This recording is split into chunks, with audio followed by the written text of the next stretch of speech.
Bueno, ahora yo les voy a mostrar cómo es el preparado para una grasa. En este caso, este es grasa de vaca. Lo primero que se hace es, se corta en pedacitos.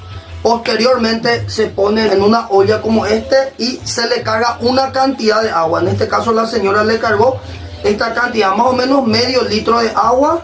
Después se cocina por un tiempo y la grasa en ese tiempo ya bota todo el líquido que tiene que botar. Y después se saca del fuego, se le saca la grasa, ya se queda el líquido que la grasa botó y esa grasa se enfría. Una vez que está totalmente enfriado, se convierte ya en una grasa como este. En este caso, este es grasa de cerdo. Y este es grasa de vaca. Acá les muestro. Y ese se usa para hacer torta, para hacer panes. Algunas personas utilizan para